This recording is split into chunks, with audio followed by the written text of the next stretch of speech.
Christmas at my parents' house had always followed a script. Too much food, too much noise. Too many small comments disguised as jokes. By the time my daughter and I arrived, the house was already glowing with artificial warmth.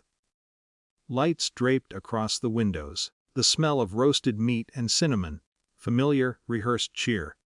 My sister barely looked at me when we walked in. Mom gave that tight smile, the one that never quite reached her eyes. "You're late. I just got off work."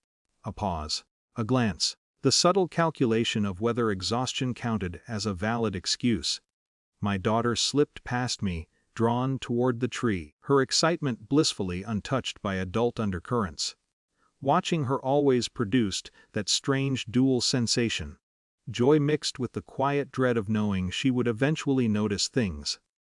Dinner unfolded with predictable rhythms.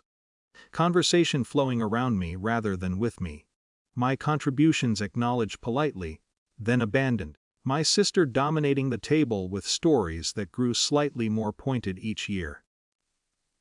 Some people just make life harder than it needs to be. Laughter. Not loud. Not cruel enough to challenge. Just enough. I'd learned long ago that Christmas tension didn't arrive as explosions. It arrived as accumulation. Small exclusions layered so gradually they became deniable. Then something shifted. I don't even remember what triggered it. A tone. One of those invisible lines families carry like tripwires. My sister set down her fork. "You know what?" she said, her voice suddenly sharp in that brittle, decisive way. The table stilled. "You should leave." Silence. Not shocked silence, anticipatory silence. "And don't come back." The words didn't echo, they just sat there, oddly flat. Mom exhaled slowly, like something inconvenient had finally been addressed.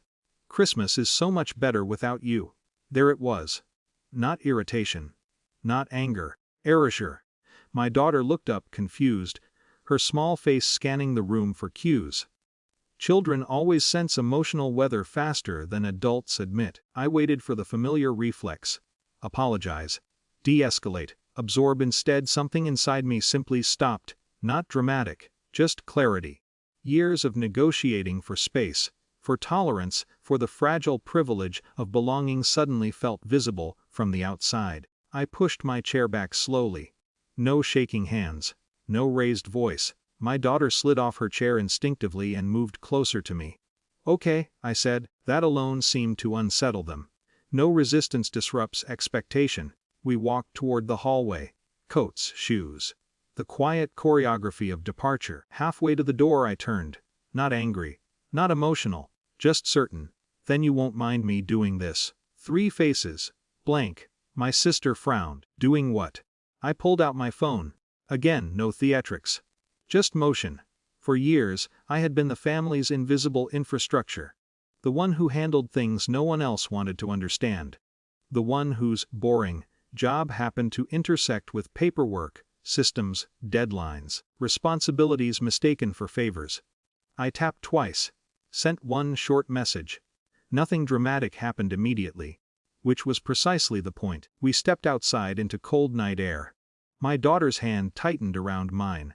"Mom, are we in trouble?" "No." My voice surprised me with its steadiness. Inside the house, muffled conversation resumed. Lauder attempting to stitch normalcy back together. Then my mother's voice cut through the door. "What do you mean canceled?" A sharper tone now. My sister's footsteps. My father's confused baritone. The door flew open. Mom stood there, face drained of color. "You need to undo it." 5 minutes. Exactly. Undo it. Not what did you do. Not why. Just assumption of authority. I held her gaze. "I thought Christmas was better without me.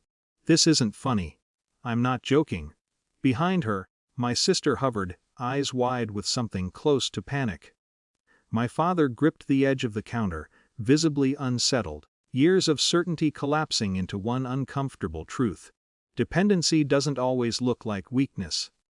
"You can't just..." My sister started. "I can." Still calm, still measured.